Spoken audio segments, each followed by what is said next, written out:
Hi, I'm Andrew Gibson and you're watching Splinters and Grease. Today I want to talk a little bit about what it's like to be dyslexic.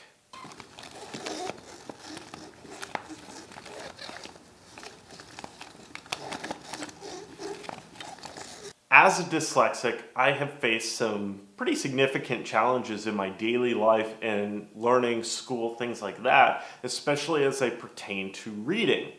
Physical things, learning to play sports, learning to build things, rebuild engines, all that kind of stuff that this channel is mainly focused on, I tend to take to naturally.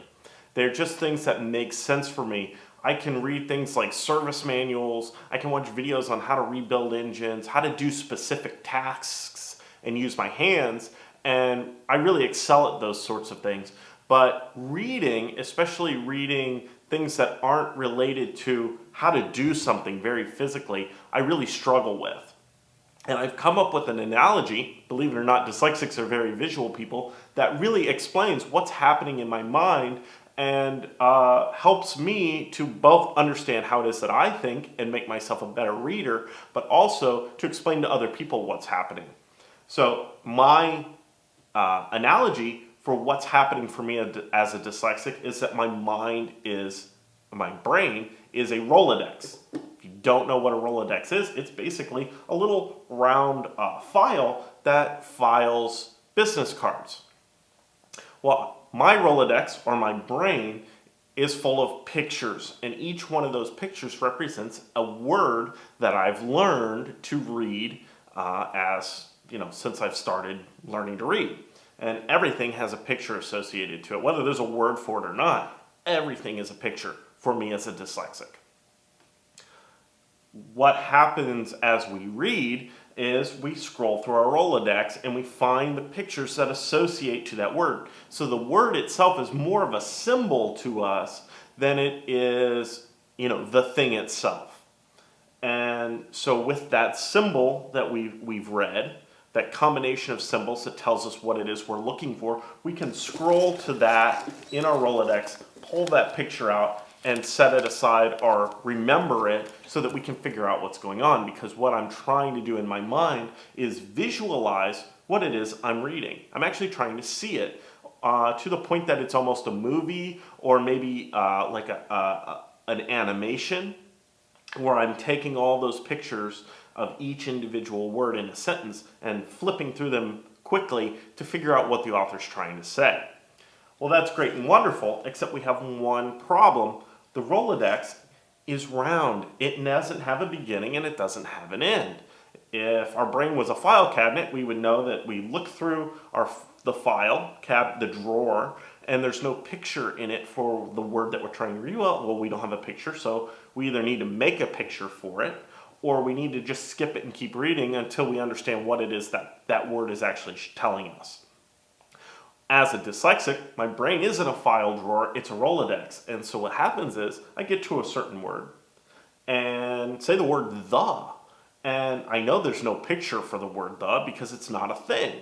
So I start looking for that picture automatically. It's unconscious or subconscious part of reading. And so I spin through my Rolodex and I roll through and I keep looking, and what happens? I keep going around because the Rolodex doesn't ever end. It's a circle. And I get caught in this loop. So what's happening, two things are happening. First of all, I never find the picture because it doesn't exist. So I can't have a picture in my Rolodex. The other thing is, as a dyslexic, I stop looking at the page. My eyes may be fixed on the page that I'm reading, but my mind, I'm not using my eyes, I'm looking internally. I'm visualizing in my head my files. I'm visualizing my Rolodex and looking for the picture. And I can never find it. So then once I realize, okay, well, it's not in there, I need to stop and go back to the page. I've stopped looking at the page and I have absolutely no idea where I was when I was reading. So the only solution is to start over. Well, that's terrible if you've taken so long to get to the point that you are and you've read 2/3 of a page and now you're completely lost and you don't know where you were. So we can try and read, well, okay, yeah, I remember that, okay, I remember that, but it's a very long process. My wife, for instance, is an avid reader. She reads tons and tons of books, and mostly fiction, and she can stop reading at the end of a sentence in the middle of a page of say, The Lord of the Rings, close the book, set it aside, come back to it 3 days later, open the book, find where she was, down to the sentence, and just start reading. I have no idea how she can do that. I have no clue. If I wanted to find the exact word on a page that I'm reading, I would need to put a bookmark in it, circle the word on the page, and close the book. That way I can get to the page, and then I can find my circle and continue reading. And most likely I will have lost anything that kind of the added context that I was reading.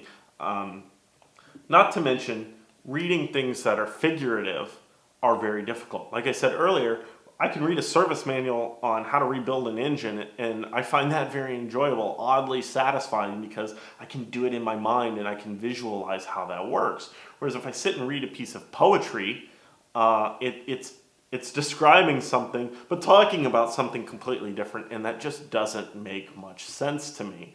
So, as a dyslexic, I tend to be very good at some things, but reading is something that I've really struggled with. So I've learned as a dyslexic that I have this issue going on, and I've actually learned that I can identify when I get caught in this Rolodex loop, and I can actually tell myself it's a conscious thought, stop and move on. And I've learned all these little tricks as a kid in school. Use a ruler to not lose your place. Use a folded piece of paper to kind of line by line. And I will tell you that even with those tricks, especially as a child, as an adolescent learning to read, I would get lost in a single line of text on a page. And without that, I wouldn't know. Of the 10 words in a line, I wouldn't know which word I had just read or which word I was trying to read. And the only solution then is to start over from the beginning of the line.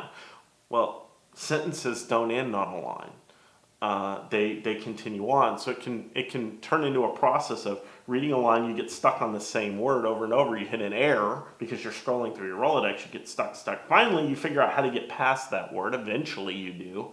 And you keep reading. Well, you've lost, because of all this extra movement that's happening in your mind, trying to figure out what that sentence says and visualize it and comprehend it, you lose the meaning of the greater text. And now you have to go back and start over at the beginning of the paragraph or the beginning of the sentence and rebuild and figure out what it is. So this makes us typically very slow readers. We don't read quickly.